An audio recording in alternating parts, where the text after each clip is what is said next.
क्षेत्रातील अभ्यास करणाऱ्या माझ्या लाडक्या विद्यार्थी मित्र मैत्रिणींनो, ITIच्या ज्या महाजनकोच्या जागा आल्या 800 जागा, त्याच्यामध्ये कोणत्या कोणत्या विद्यार्थ्यांना संधी आहे आणि त्याच्यामध्ये असणारा एक CSRचा मुद्दा, त्या मुद्द्याबद्दल सुद्धा मी आज सविस्तर बोलणार आहे. कारण काय झालंय की मला एवढं लक्षात आलं, मधल्या काळात आलेले फोन आणि हे सगळ्या गोष्टी भेटलेले विद्यार्थी याच्यावरून की CSRचा मुद्दा बऱ्याच लोकांना तो समजलाच नाही. फक्त अपेक्षित हे आहे की शेवटपर्यंत काय काय बोलतोय एक एक शब्द ते व्यवस्थित समजून घ्यायचंय आणि नेमका तो मुद्दा काय आहे. थोडक्यात इतकं सांगू का स्पष्ट, CSRचा मुद्दा समजला तरच नोकरी लागणार, नाहीतर नोकरी गेलीच म्हणून समजा. हे स्पष्ट बोलतोय. रिझन आहे की पुढे गेल्यानंतर तुम्हाला सांगतो मी CSR भानगड काय आहे ती. बरोबर आहे. तर आता फक्त त्यातला ITI हा फक्त इलेक्ट्रिशियन आणि फक्त वायरमन म्हणून नाही. इलेक्ट्रिशियन आहे, वायरमन आहे, तत्सम जे महाजनकोला टोटल 14 ट्रेड मध्ये फॉर्म भरता येतो अशा सगळ्या विद्यार्थ्यांसाठीचा जो मुद्दा आहे त्याला म्हणायचं CSRचा मुद्दा. बरोबर आहे. कॉर्पोरेट सोशल रिस्पॉन्सिबिलिटी काय आहे पुढे बघणार आहेत आपण. फक्त एकच अपेक्षित आहे तुमच्याकडून की कुठलाही असा मुद्दा ज्यावेळेस सगळ्यांवरती असं म्हणा की त्याच्यामध्ये काहीतरी दुजाभाव केला जातोय, अशा केसमध्ये जास्तीत जास्त लोक त्यामध्ये इन्व्हॉल्व्ह होणं गरजेचं आहे. जेवढे जास्त लोक, जेवढे जास्त विद्यार्थी त्यामध्ये इन्व्हॉल्व्ह होतील तेवढा मुद्दा जो आहे तो आपला ताकदीने जे हायेस्ट अथॉरिटी असते तिथपर्यंत पोहोचतो. आणि जर आपली ताकद कमी पडली तर मग मात्र शेवटी रडल्याशिवाय पर्याय नाही. मला वाटतंय आजही आपल्याकडे चांगला वेळ आहे, आपण लढूयात, रडायचं नको. यासाठी मी पुढे मुद्दे काही बोलणार आहे, तो म्हणजे CSR बद्दलचा. ह्या मुद्द्यानं खूप विद्यार्थ्यांची झोप उडवलेली आहे आणि ज्यांची झोप उडाली नाही हे चवून कळतं की त्यांना हा मुद्दा कळलेला नाही. ज्यांची झोप उडाली नाही त्यांना मुद्दा कळला नाही, आणि ज्यांची झोप उडाली आहे त्यांना मुद्दा कळला म्हणून उडाली आहे त्याची. मुद्दा क्लिअर झाला. सर हे आहे काय हो नेमका CSR मुद्दा? याचा फुल फॉर्म समजून घ्या. कॉर्पोरेट सोशल रिस्पॉन्सिबिलिटी म्हणजे सामाजिक उत्तरदायित्व. बरोबर आहे. योजना असं काहीतरी आहे ते, सामाजिक उत्तरदायित्व योजना. सर ही भानगड नेमकी काय? परंतु मी हे पहिले वाचून दाखवन आणि नंतर समजून सांगेल. मला माहिती तुम्हाला वाचून कळलं असतं तर मग हे आतापर्यंत तुम्ही टेन्शन मध्ये आले असते. तुम्हाला ते कळलंच नाही. बघा, महानिर्मिती प्रशासकीय परिपत्र क्रमांक 388 दिनांक 18/8/2017. बघा, हे 18 ऑगस्ट 2017 हे कुठाना झालेलं आहे. अन्वय सामाजिक उत्तरदायित्व योजनेअंतर्गत कोराडी. बरोबर आहे. हे कोराडी व्यवस्थित समजून घेणे. 3x360 megawatt. बरं का, 360 मेगावॅट. किती? 3x360 मेगावॅटचे संच प्रकल्पाकरिता बाधित गावातील उमेदवारांना. म्हणजे थोडक्यात ही जे कोराडी प्लांट आहे तिथं 3x360 मेगावॅटचा प्रकल्प आहे. म्हणजे म्हणजे काय म्हणतात त्याला, थर्मल पॉवर प्लांट आहे. तर हा जो प्रकल्प आहे याच्यात जे बाधित गावं असणार आहेत, कसले बाधित गावं? मग आता ते जे आजूबाजूला गावं असणार आहेत, आजूबाजूला जे गावं असणार आहेत 660 आहे का? हा 660 300 बोलल्या गेलं. 3x660 megawatt. बरं का, ऐका, जे बाधित गाव आहेत म्हणजे समजा इमॅजिन करा की इथं हा कोराडीचा थर्मल पॉवर प्लांट आहे आणि ह्या थर्मल पॉवर प्लांट मुळे जे आजूबाजूचे गाव आहेत ह्याचा जो धूर निघतो, ह्याचा जो स्मोक निघतो, ह्याचे जे डस्ट निघतं, ह्याचा जो धुवा निघतो, सब धुवा, हे धुव्याचा, ह्या धुराचा आजूबाजूच्या गावाला काहीतरी प्रॉब्लेम व्हायला, लोकांच्या जनजीवनाला, असं म्हणणं होतं. त्या किती ही तारीख बघा, 18/8/2017 GR पण नाहीये, ते त्यांनी घेतलेलं मीटिंग ते परिपत्रक आहे. हे काय आहे? प्रशासकीय परिपत्रक आहे. बरोबर आहे. तर हे असं असतं. बरं, हे बाधित गावातील उमेदवारांना दिनांक 1/10/2024 रोजी पर्यंत प्रत्येक पूर्ण वर्षासाठी एकूण 5 गुण देण्यात येतील. ऐका, मुद्दा समजून घ्यायचा. मुद्दा असा आहे, समजा हा कोराडी आहे. थांबा, मी इकडं कोराडीचं चित्र काढतो. हा कोराडी आहे, इमॅजिन करा कोराडी. आणि ह्या कोराडीच्या आजूबाजूला जे काही बाधित गावं असणार, प्रत्येक प्लांटच्या आजूबाजूला बाधित गावं असणार. जसं कोराडीला आहेत तसंच आमच्या परळी वैजनाथला पण बाधित गावं आहेत. नाशिकच्या जवळ एकलहरे आहेत, तिथं पण बाधित गावं आहेत. इकडे भुसावळला आहे, तिथं पण बाधित गावं आहेत. अकोल्याच्या जवळ पारस आहे, तिथं पण बाधित गावं आहेत. तिकडे नागपूरकडचं हे कोराडी आहे तिथं पण असणार आहे, चंद्रपूरचं मोठं प्लांट आहे तिथं पण बाधित गाव येतं, अजून अन्य ज्या ज्या ठिकाणी थर्मल पॉवर प्लांट आहेत अशा सर्वच ठिकाणी हे बाधित गावं असणार आहेत. पण हा मुद्दा जो आहे तो मुद्दा आहे रिलेटेड टू कोराडी. कशा रिलेटेड आहे? कोराडी रिलेटेड. मग आता इथले काहीतरी विद्यार्थी असतील, ह्या गावात हे गाव येतं आणि ह्या गावाच्या आजूबाजूला काय असतील, हे काहीतरी विद्यार्थी असतील. मग हे मला वाटतं ऑगस्ट, बरोबर आहे, ऑगस्ट 2017ला एक परिपत्रक काढलं, प्रशासकीय परिपत्रक, आणि त्याच्यात सांगण्यात आलं की प्रत्येक वर्षी किती, प्रत्येक वर्षी हे 5 मार्क विद्यार्थ्यांना भेटतील. इतरले जे लोक असतील ना, हे विद्यार्थी जे फॉर्म भरणार आहेत, इलिजिबल आहेत, उमेदवार आहेत, ह्यांना किती मार्क भेटणार? 5 मार्क भेटणार. मग आता काय झालं तर 2017चा हा परिपत्रक आणि 2018-19ला जी परीक्षा वगैरे ती झाल्या सगळ्या जनको रिलेटेडच्या, तिथं ना विद्यार्थ्यांना एकच वर्ष झालं असल्यामुळे 5-5 मार्क भेटले. आणि त्यावेळेची जर यादी बघितली तुम्ही, सिलेक्शनची लिस्ट, तर एक कॉलम तसा ऍड करण्यात आला की 5 मार्क कुणाकुणाला भेटलेत ते. पण विषय झालाय काय, 5 मार्कांचं तरी गणित थोडंसं आपण समजू शकतो, पण प्रॉब्लेम असा झालाय, असं खूप विद्यार्थ्यांचं म्हणणं आहे की प्रॉब्लेम असा झालाय की 17 पासून पुढं जे जे विद्यार्थी ते कोराडीच्या त्या बाधित गावात किंवा असे असणार, भुसावळला पण दिलंय, पण भुसावळचं तेवढं वर्ष कंप्लीट झालं नसल्यामुळे त्यांनी सांगितलं की सध्या ते पात्र राहणार नाहीत.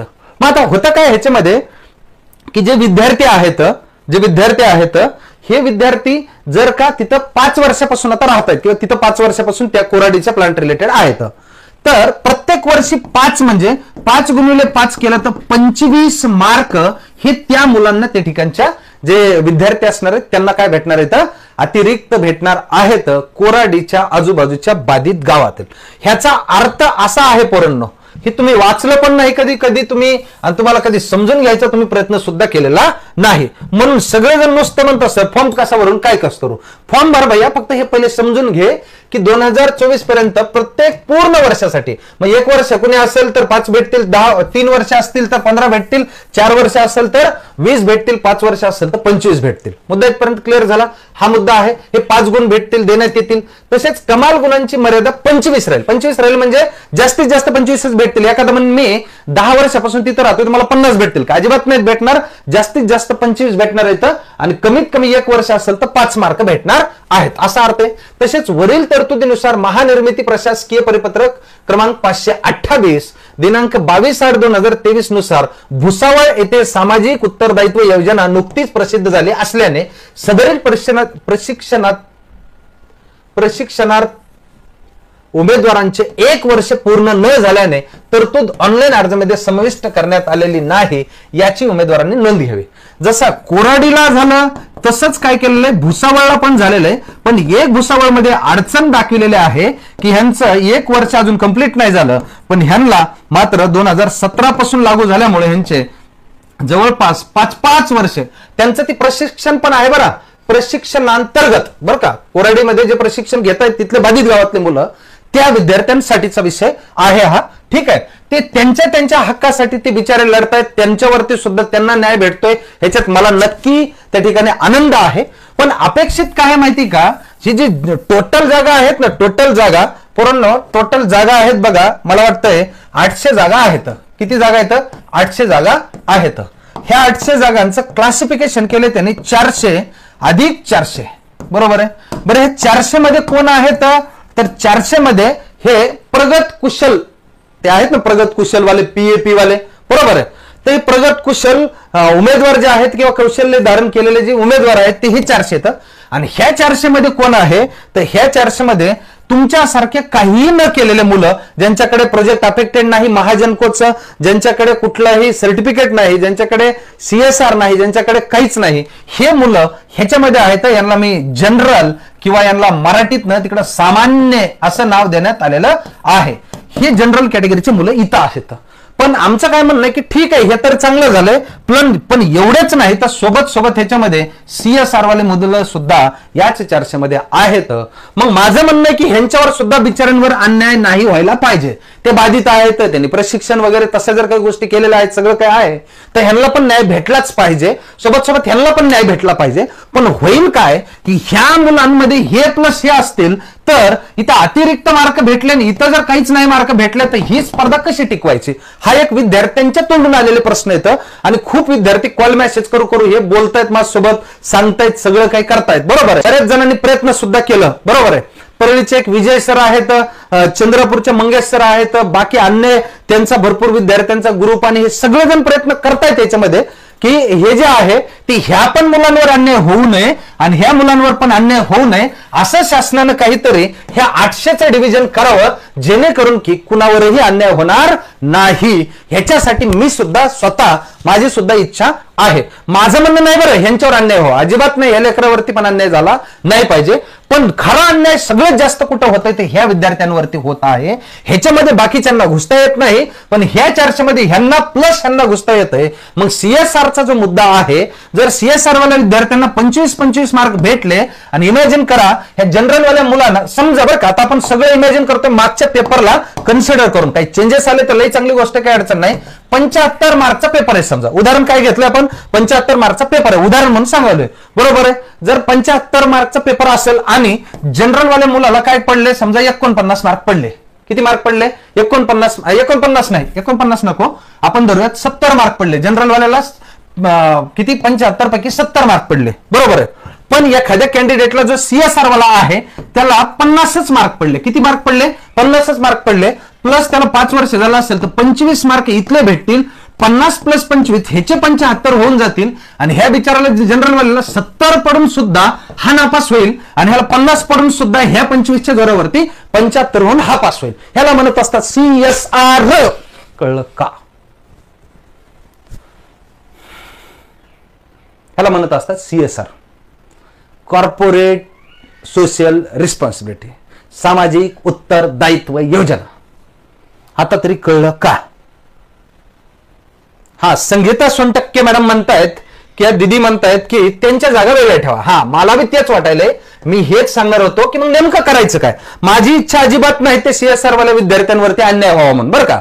पण मला काय वाटतंय सगळ्यांना समान न्याय भेटावा. मग हे 800चं असं क्लासिफिकेशन करावं त्यांनी ह्या 3 गोष्टीमध्ये. बरोबर आहे. ह्याच्यात जनरल कॅटेगरीचे स्टुडंट ठेवावेत. बरोबर आहे. ह्याच्यात एक पार्ट त्यांनी सीएसआरचा करावा ह्या 800 पैकीच. आणि तिसरं जे आहेत ना हे पीएपी वगैरे जे होतं ना, त्या दिवशी मी मागच्या ऍडच्या संदर्भात त्यावेळेस तुम्हाला सांगितलेलं आहे.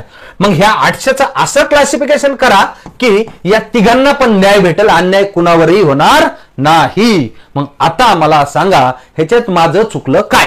माझं काय चुकलं सांगा मला तुम्ही. बरोबर आहे.